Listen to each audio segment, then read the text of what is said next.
Welcome to Watch Your Mouth, where therapy meets culture. where we're real, raw, and rooted in healing.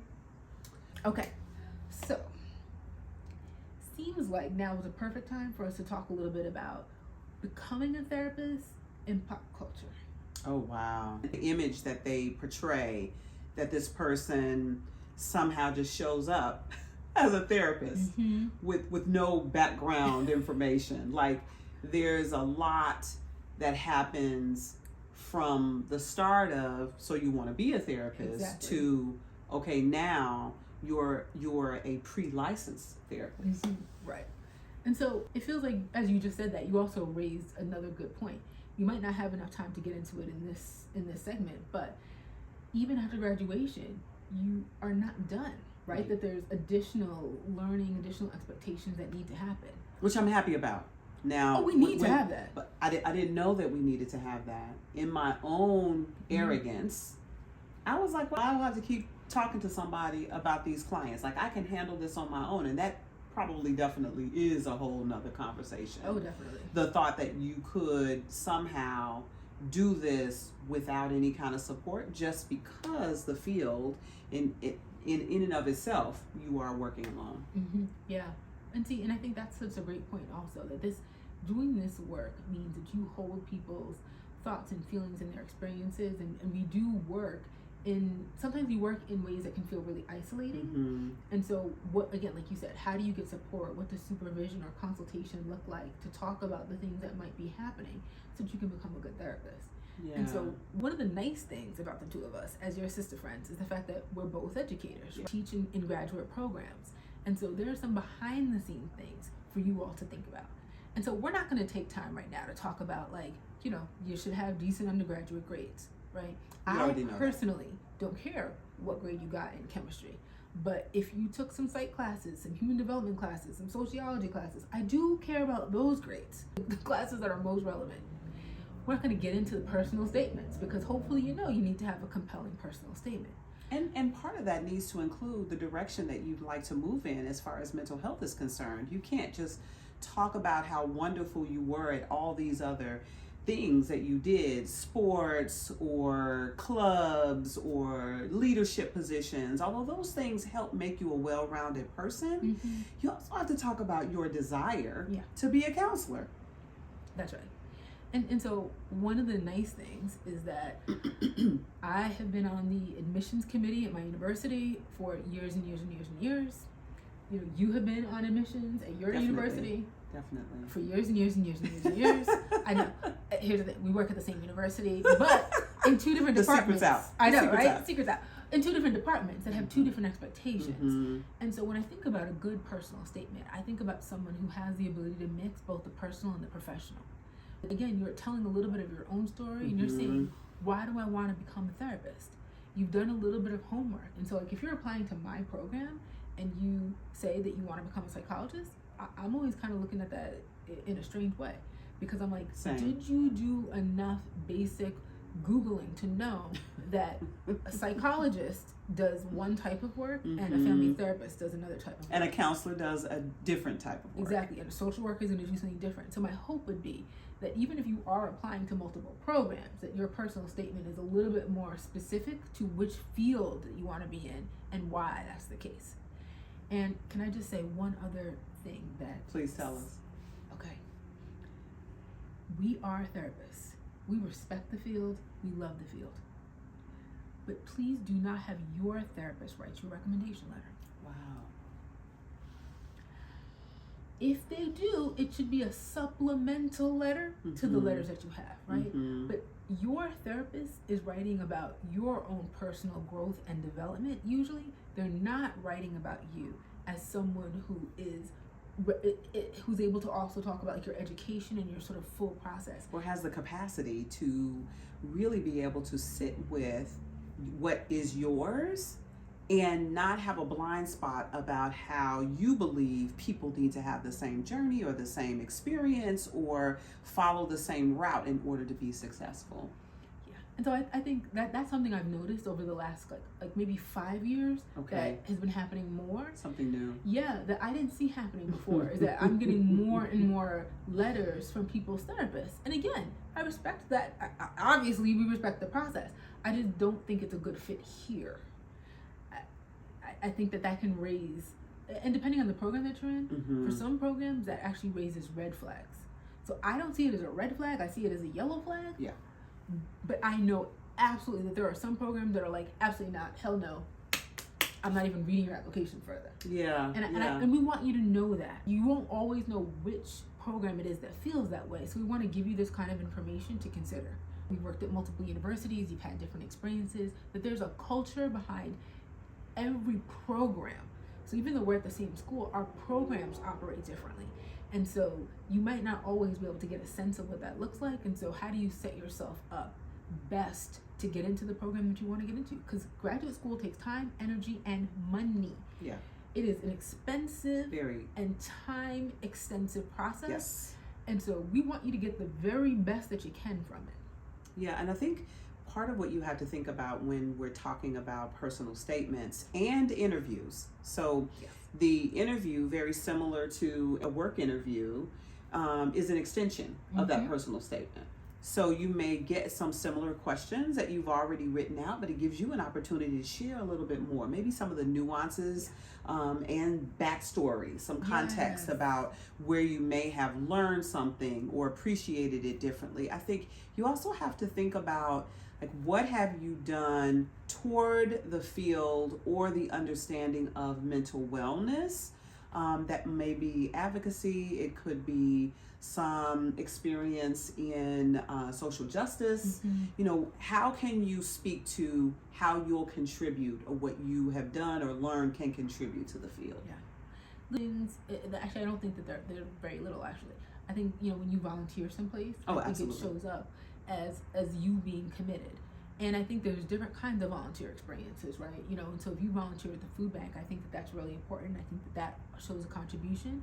And so what did you do there that says, I understand people's mental health? It doesn't mean you have to say, I volunteered, you know, at my uncle's therapy practice. You can say, wow, it gave me an opportunity to talk to folks that were coming in, to have whole conversations while I box up their food. It made me realize in new ways that, wow, I had one image of folks that might have food insecurity, and then realize how many kids, how many families, how many communities struggle with food insecurity. You could talk about it in some of these ways. And then there's lots of traditional things that folks do. Right? They volunteer at a domestic violence center.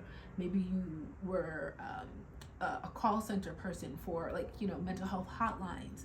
I'm trying to think, what else? You could support your undergraduate psychologist with research. Oh, absolutely. So where you learn some aspect of what they're studying and about those individuals. It doesn't necessarily have to be in the field of counseling. And part of that, I wanted to make sure we were really clear with everyone. You could have studied, I don't know, women's studies, sociology, education, philosophy, education. You could have studied acting. Yes. Drama. You could have gone to school to be an attorney and decided, I want to delve more into the support of a person's mental wellness. And I think sometimes we get very rigid in our thinking. Well, I didn't study psychology, or my undergraduate degree is in education. Right. But we have a lot of individuals that changed careers. Absolutely. Yeah. Oh my goodness. We're excited about them. Oh my gosh. Yes. Seriously. And I love the students who are like, you know, I study psychology, blah, blah, blah. I expect to see that. And then, like I said, we've got folks who study women's studies, folks that have studied acting, folks that have studied opera. I mean, lots of interesting things. And so what I know we look for is folks who understand what they want to study now. Yeah. And here's the thing, and they're excited about it. Yep. And so to your point about how the interview is an extension, I hope that someone's personal statement is like, hey, I'm really passionate about the field. Here's the parts I know and I recognize I don't know that much.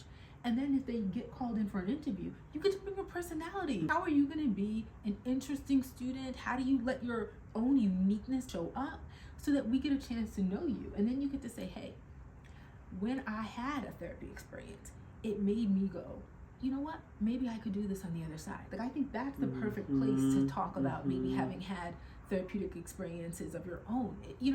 It helped me, it helped my family, and so now I want to offer that back, right? Like, there's ways to put it in that's not in a recommendation letter. You could put it in your personal statement and then give context, right? So be thoughtful and judicious. I think the other thing you want to be thinking about is, again, I know I said this before, I'm going to say this again. Graduate school is expensive. Yeah, money. And so we are at a time period where, people get nervous about how much money they're taking out. And people, thank God, people are pushing back around this idea that student loan debt is good debt. It's better debt than like a car, but it's real debt that you're gonna have to pay off. We don't take that lightly. Not at all. Not at all. We do understand that this is an endeavor that costs a lot of money and that you're investing in yourself, but you're also investing in your community. And I think that is one of the main reasons why I look for what have you done for your community, not just for yourself. It can't be an endeavor that you make for yourself selfishly alone, because we're talking about healing communities. We're talking about healing families and individuals, but also communities in the work that we do. Yeah. And even though I think people right now have been talking about mental health in some wider reaching ways, I want to be honest with you. I don't think that doing any kind of mental health work is get rich work. And I see, especially in the last several years, I've seen people talking about, I want to have this big private practice. I want to be a therapist that's going to be on TV. My therapy TikTok is going to have, 50 million followers. And so, this is going to be fast money. I don't know where that idea is coming from. And I'm not saying that people don't deserve to get paid for the work that they do. Absolutely. I think that we do. But again, I see this as healing work that you should be paid appropriately for. I think we have to be real careful about this idea of how sort of capitalism and sort of getting rich operates in these spaces. We have to be careful about attempting to monetize everything in counseling, because I understand that counseling isn't just work, it's a volition for a lot of people. They're seeking support, they're seeking help, they want to be guided, they're looking for change. And I certainly think to myself, very similar to the medical practice, I don't just want to go to a doctor who's trying to make some change off of me. I want to go to a doctor who's invested in helping me find alternative practices and incorporate that into perhaps some medication that he's delivering. Right. So I'm thinking about us in that same light, in that same vein, that as counselors, I don't want to just collect the money the person is giving me. I want to make sure that when they sit down in this space and we are together, they're moving intentionally toward, one, wanting to build this relationship with me, wanting to spend time with me, but also learning about themselves, and they get that through a real relationship. Exactly. Which I think brings up another thing to consider in terms of coming into this field. So some programs operate in this way differently than others, but I have such a core belief that self of the therapist work or person of the therapist work is a key component of becoming a therapist. And so what I mean by that is that there are different strategies for how you understand your own thoughts, your own beliefs, your own attitudes, your own behaviors, your own biases, and that you do important reflective work on where did this come from. And that's very much linked to understanding your own dimensions of culture, like we talked about before, right? Like, what did I learn, and what do I believe about my own race and ethnicity, my gender, my sexuality, my class, my religion and spiritual beliefs, my first language and language of my heart and my emotions and my dreams, my nationality, etc., etc. How do these things inform who I am and what do I believe about the world? And then it's more than just this is what I think and feel. But how does what I think and feel then bump up against what you think and feel? Because we are in relationship in the therapy room, right? And so hopefully you're in a program that helps you sort of do some excavation around that, right? That there's, in the graduate process, there is a change that happens where there are some beliefs that you go, wait a minute, I was programmed to believe this, but that might not actually be true. And so you put some of those down and you begin to carve out, wait, what do I believe? Because that is absolutely going to be connected to human suffering and human survival, and then the ways that we go about healing, right? Healing towards. Yeah.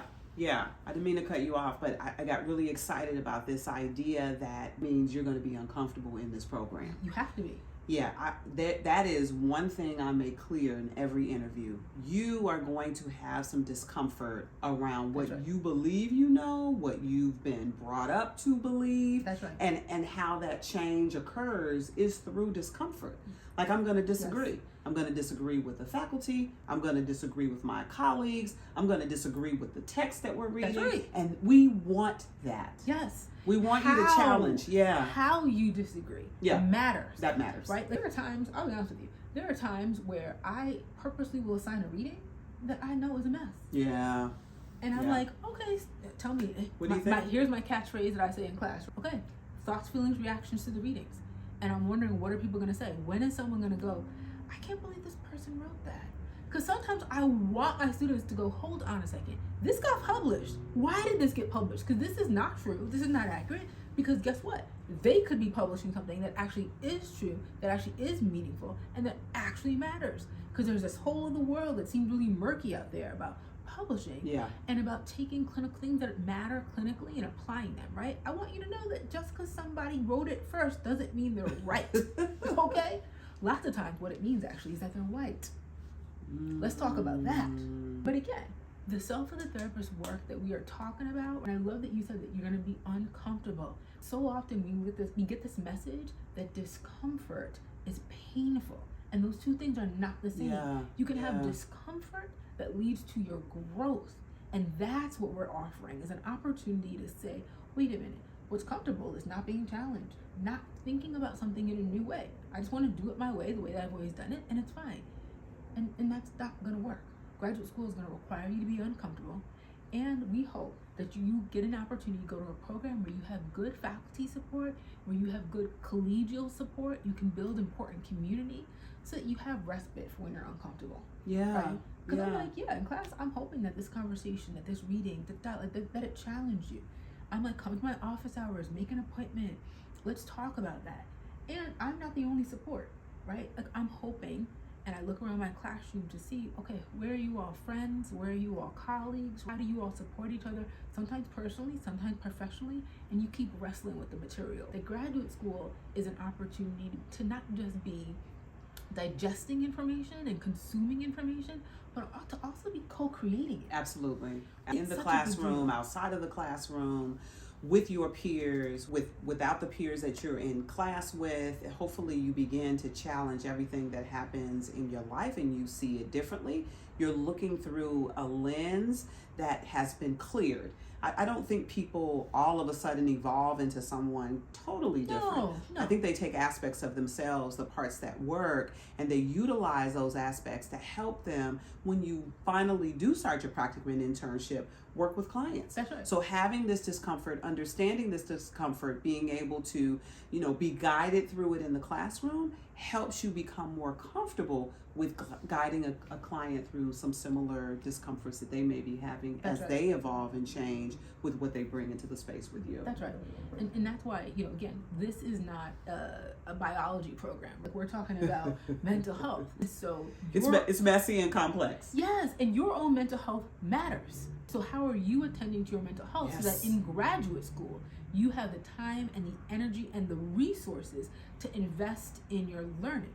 Because again, graduate school is not cheap. And so I'm always telling my students, bring out everything you can from me. I want that to be the case, right? Like this, I'm investing in you. You get to invest in your own learning, because I think that the ripple effects, right, around how we serve our communities, then it gets greater and greater when we're all out here holding each other, creating support, creating opportunities for healing. But, it's not easy. I'll be honest. In grad school, I cried all the time in grad school. And again, I came in, I had shared with y'all before, I came in with this idea about strength versus weakness. Yeah. So when I cried on my first day of class, I promise you, I was uncomfortable with the fact that I was crying my first day of class. Yeah. Right? When I cried in supervision at my professor, I wasn't like, oh my gosh, I'm so proud of myself. Look at me being vulnerable. Right? No, I had to sit in some discomfort. Yeah. That there were things in my own family, things in my present relationships that got activated. sometimes with my own clients, sometimes with somebody else's client. And this was a safe space to go, wait, what just happened here? Let's talk about that. You build that through your vulnerability as well. Exactly. So the more vulnerable you can be about the changes that are occurring in your life, it really helps the colleagues that are in the classroom. And then all of a sudden, this space that you're co-creating becomes safe enough for everyone to become uncomfortable, challenge what they believed when they came in the door, challenge each other in a respectful way, and there's growth that automatically happens, growth and change. I think we also have to realize that even if there's growth, there's still going to be some growth edges that need to be cultivated when you start your practice after you graduate. I think that's the main reason why clinically you have to continue to be supervised for a period of time before you take your full licensure exam. I think that's another important aspect, when we do have an opportunity to really talk about more of the intricate details about licensure and supervision. We'll definitely round out that conversation there. But I think there are many things that are not seen when you see television. They're not talked about when they have therapists that show up on the platform of TV. We're not solving problems or giving advice. Right. For the most part, there is an assessment that happens and then a lot of curiosity that's built between you, and the relational aspect helps to evolve that with clients as well. Yeah, and so hopefully we've answered some of the questions that you had. We've given you a little bit of some of the behind the scenes ideas for you to consider, and in our future conversations, especially as you all give us more questions, we'll try to tell you maybe some secret information, right? I'm always so curious about that. Like, what secret information could I tell you that would be most helpful? Yeah. Sometimes I'm like, I didn't know you didn't know. Right. Please. Right. Ask. Yeah, definitely. Ask, let us know, hit us up, all that good stuff. Okay. It feels like now would be a good time for a sisterhood check-in. I think it is time. I know. Deep breath, right? Deep breath. All right, Dr. Monica. I'm very curious. I'm very curious. Right. As we've been talking today about what it means to become a therapist and what it looks like to kind of create an environment that's healing for folks, I'm really curious, when did you learn that the power of your presence could create the kind of holding environment for someone to change, for someone to experience healing, that it could be a trustworthy endeavor? Yeah, because we're really trained, at least the original training back in the day, as they say, was really centered around how you had to make sure the client was clear about the direction they needed to take. Although we weren't specifically told to give advice, it was framed in the same medical sense that you were the expert and the client was coming to you to gain information. So this idea of doing really became part of the process of understanding what a therapeutic, start all over. So this process of taking action really became the doing that we were trained to believe we needed to participate in with clients. And I think as the counseling field itself has evolved, we've removed this expertise aspect that can be found in the medical model. We've eliminated this idea that there's only one way to help a person understand how change can happen. And for me, it's been a lot of unlearning that has been the majority aspect of my training, where I've learned that it really isn't doing anything.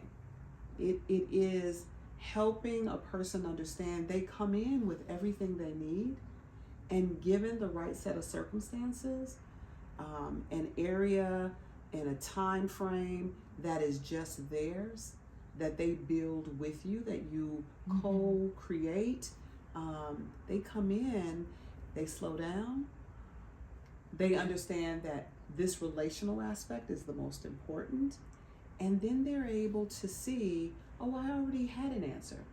I think one of my favorite teachers, you want to, drop names, one of my favorite faculty members taught me that it is the person who has the question that has the answer. Hmm. So the client comes in with the question. We get curious about what those questions are in trying to resolve those issues that they have. They have an answer for that. So sometimes given space and opportunity helps them build capacity and trust in their own system, in their own understanding. I think for me, this idea of just showing up at the same time, giving them the opportunity to sort through whatever it is, helps to generate this understanding that I'm doing a lot of the work, and it is a Dr. Monica that is doing the heavy lifting, which that's why I got into this field. I tell my students all the time, I definitely became a therapist so I could sit down and allow somebody else to do the work. So the secret is I'm there helping them understand that they can trust themselves again. And many times it's you're in an environment where you're not validated, someone doesn't appreciate what you've done, they're definitely pointing out your deficits and telling you how you're wrong. So to counter that with an experience and an opportunity to be heard that not only are you right, but you know exactly what it is you need to do, and you're in an environment that is definitely going to contradict that often, and learning how to balance that contradiction, that in and of itself, just that understanding alone can help build a person's understanding of who they are, not just in their confidence, but in their ability to trust their own system will lead them to the answer. And that doesn't mean that every hour there's an answer. We don't have an epiphany every time we come into therapy. Right. Sometimes there's a conversation and I have to let them know, your hour is up and I know you have more questions and you want me to answer them. Sometimes you have to sit with that. That is the discomfort.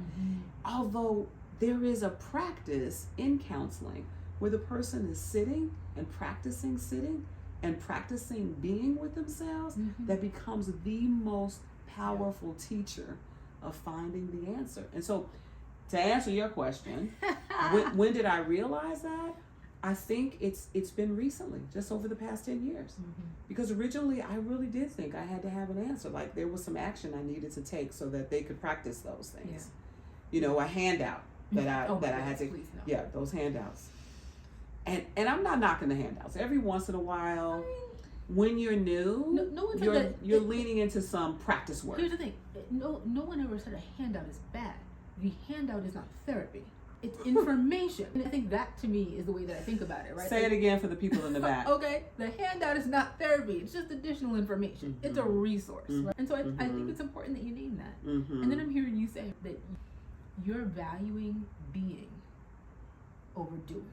You're saying that doing less is actually doing more. Absolutely. And it sounds like that piece around being uncomfortable, that was a shift that, like you said, happened more recently, and that you had to get uncomfortable and then comfortable with being. So it was in my own evolution. Yeah, that's what I'm hearing. As a counselor, that clients were able to then have a process where they understood it in the same way. Oh, okay, so she's not really answering my questions. This isn't what this space is for. This isn't, me coming in with the questions and her answering them. This is us understanding that sometimes there isn't an immediate answer. Sometimes I'm not going to have comfort after about an hour. Sometimes I have to come in more than once and talk about the same thing and look at it from a different direction. Yeah. No, I think that those are. It sounds like you're also talking about like miracle grow, and I think about like plants, right? Like you're talking about how to like fertilize the plant. And it's not like you put in a little bit of fertilizer and all of a sudden you've got 7 new leaves, right? That it's like, no, I water, some sunlight, X, Y, and Z is happening. There's some fertilizer. Sometimes nothing is happening for a while, and then you get a new leaf. Although when they advertise those chia pets, remember those chia pets? Maybe you don't know the chia pets.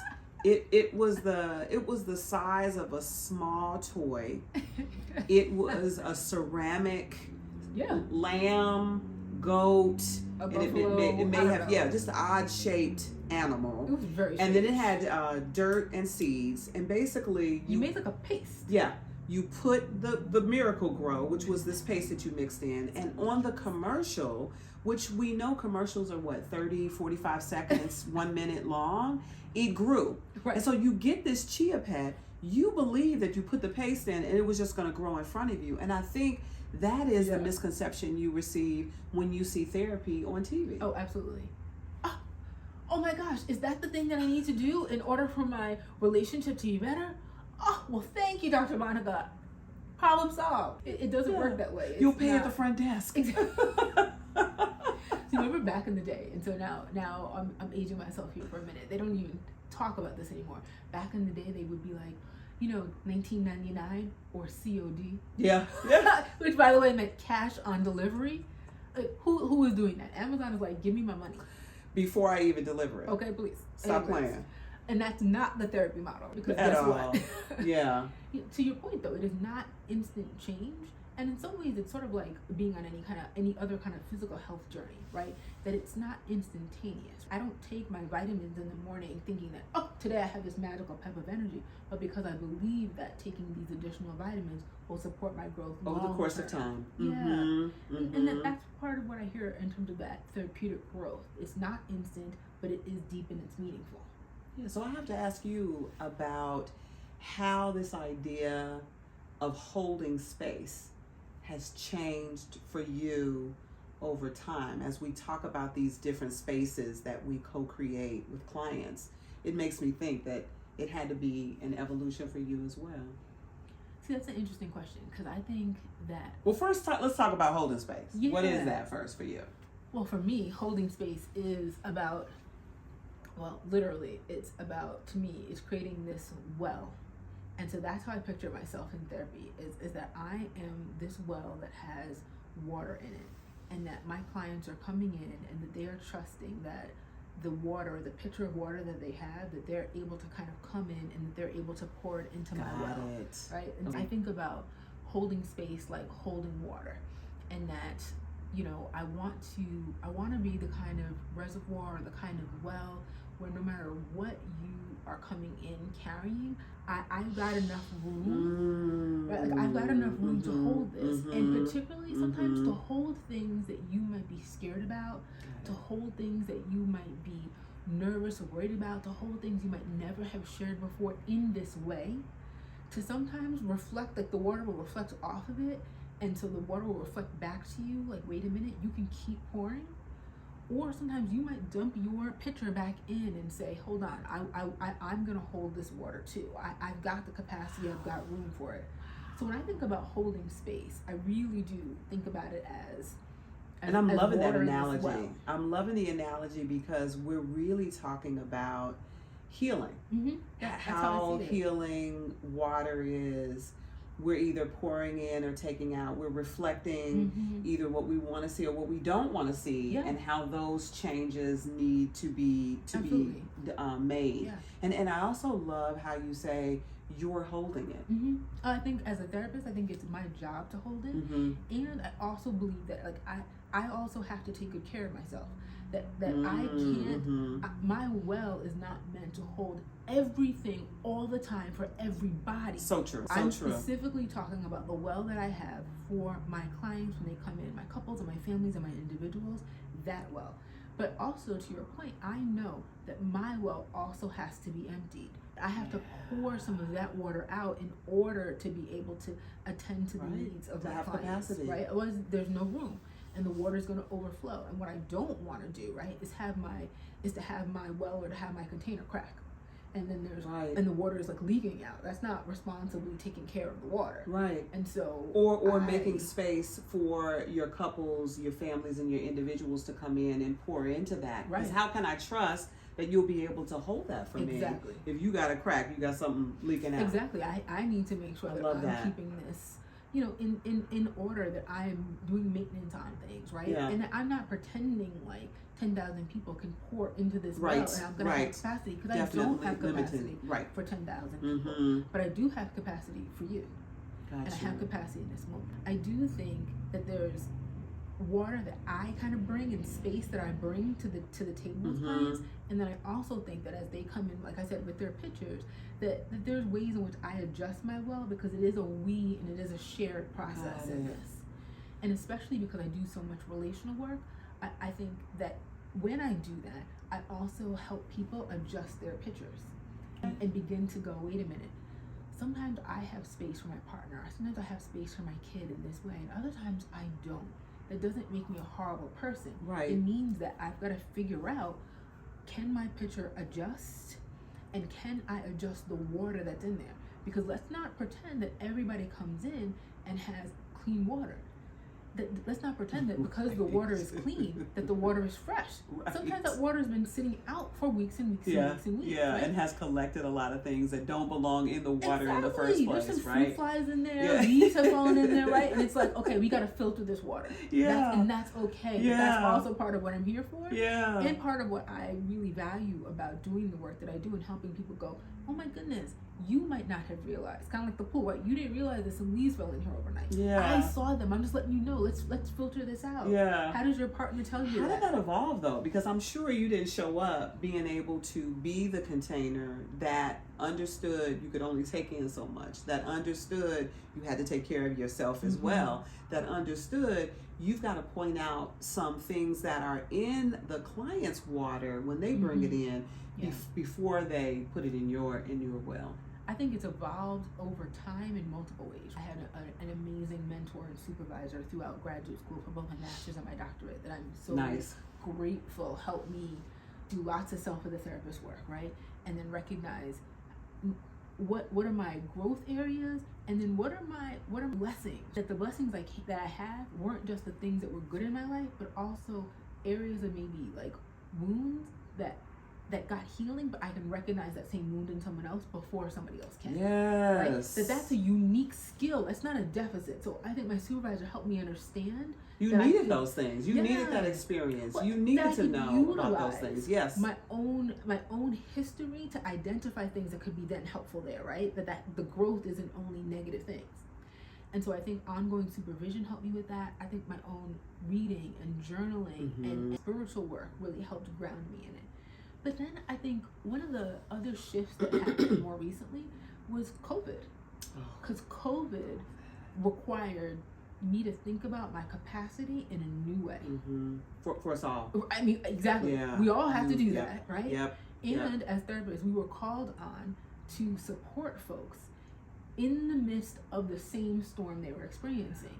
And so it really brought to my attention that I couldn't use the same sort of self-healing tools that I had used before, because we were in a new space, a new time, a new situation, that I had to develop additional like muscles to support my well.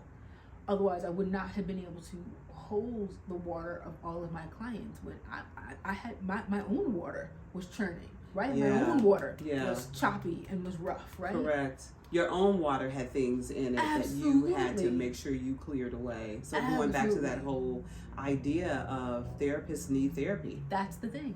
I needed my own therapy, right? And multiple forms of therapy, right? And so, oh my goodness, I'm so grateful for my therapist. I mean, I love her so much. She is so wonderful. I don't even know how I'll ever be able to tell her, like, how grateful for her I am, right? Like there's just, she's just an amazing person. I literally am just like, In addition to that, you know, during COVID, I became a certified yoga instructor. Oh, smart. Right? Movement. Exactly. Movement is healing. Attend to things in the body. And then, so I did regular yoga, but then also restorative yoga. There you go. Okay. So learning regular yoga practices and then doing restorative yoga to help move things that are emotionally or trapped into the body. I began a process of thinking about and learning about new aspects of my own ancestry. I mean, I'm a family therapist, so when I tell you I've done genograms, I've done tons of genograms, and I love doing it. And as human beings, we're nosy, right? We're always finding our roots. What's the other? That's one show. The other show that's about, you know, looking at our family trees and our history. People are doing, you know, ancestry and 23andMe and all these things. But we want to know that information. Yeah. And I think that they're therapeutically looking back at our family dynamics, looking back at our family patterns, like understanding again what strengths kind of pass down through the family looking at, wait, what problems also passed down to the family, right? Like I took another look at that history, and I continue to do that look so that I can, again, create space in my own well in some new and different ways. And it doesn't necessarily mean that when you found these deficits or these challenges in your family that was bad. You know, I'm recognizing now that too often people immediately jump on the bandwagon of, you know, the trauma. I've been traumatized. And perhaps, you know, instead we learn just a different way that they were attempting to navigate all the contextual things that were happening to them. Oh yeah. In the best way that they could. Right, I think it's a both and, right? Because I do think that there's absolutely socio-cultural traumas that happen. Sure. Right? I think that when we talk about, again, our dimensions of culture, I think if you are in a marginalized position, there's no way to escape the cultural trauma that created by systems of oppression. And the burden that you continue to carry. So let's be real, that there is mental health challenge, dilemma, issue, traumatic space that all Black folks find themselves 100%. in. There's no, we live in a racist world, so there's no way to eliminate the impact of white supremacy. But I think that to your point, I think there's a big difference. Being Black did not cause that. That's right. Racism and white supremacy created the social-cultural trauma. My Blackness did not create the trauma, and my Blackness is not trauma. And I think that that's the other part that, you know, happened in these last several years, where I've really been leaning even more into, like, what's the joy there? Yeah. Right? What are the blessings that are here in what's my the life? benefit right? from What are the all the things here? that I went through? Oh, absolutely. How have I built my resilience, and how has that impacted my mental health, and what parts can I retain, hold on to, and understand, and what parts can I put down or put aside? Exactly. But they'll still be there. I'm not talking about eliminating them. I'm talking about holding on to it. Right. Yeah. Yeah. I think that's the power of therapeutic practices, even if it's not therapy. Yeah. What are multiple therapeutic processes that we engage in? And so, you know, I keep sort of adding more and more to my repertoire so that I can be a thoughtful, helpful, appropriate for my clients, because I love clinical work. But I also feel like when you talk about your resources as part of how you're building your well, you're also solidifying the strength and the ability to not necessarily hold more, but be able to have capacity for what you are taking in. Absolutely. Let's be clear. You're not building a bigger well. No. You're building a stronger well. Exactly. A well that has different kinds of depth. And the thing that I didn't name, that I think I'd be remiss to name, is I think also the healthier my relationships are. Like, you know, that's a resource for us. It's for huge. sure. Oh my goodness. Having that community. And being seen and recognized and supported. Validated. And sometimes the person that's seeing you, and here's, like, it's one thing to be seen by someone when you're doing really well and they're like, oh my God, I love your joy. I celebrate you. I want to be there for you. Like, let's do this. And I think it's another thing to be seen when you're struggling and have someone go, honey, something's not right. Yeah. What's going on? Like, how can I support you? Yeah, let me take some. Right. You know, like I think that's so important. And so whether that's, you know, again, with partners, with friends in our communities, with our spouses, with siblings, with children, right? Like, having healthy relationships has a huge impact on my capacity. And I think, you know, as human beings, again, on all of our capacity. And so, you know, why wouldn't we want to be ongoing healthy beings? Because I think that's real different from your point of going of therapy because something is wrong, and therapy because we have to fix something. Versus being like, we want to be in community in healed, healthy ways. And it's not I'm healthy, I'm done, right? It's why there are times that, you know, I love it when I have a client that I've done good work with, right? And a couple come back and they're like, hey, you know what? Now we've had a kid. We want to come back and talk about parenting. Or my parents are aging and we've got to figure out new ways of support. Right? Like, it's okay to come back in order to go, we need to make another readjustment. Would you support my readjustment? Absolutely. And then you get to and then you get to graduate out again, right? Like it's a beautiful process. It's an ebb and flow, and in counseling we talk about the parallel process. So we understand, and especially with what you've shared, we got to continually work on ourselves. So yes, you can come back and get a readjustment. We have to also get some readjustments in between there as well. Right. We're the tool that everything sort of is moving through in the therapy room, right? Like our clients are coming here, we're here. Like if our well isn't healthy, if it's cracked, if the water is dirty, how are we going to do good work? Yeah. And so I appreciate you saying that. We have to do our own parts. Yep. We almost forgot. Don't forget to hit that like button and make sure you subscribe. To watch your mouth. We'll see you next time.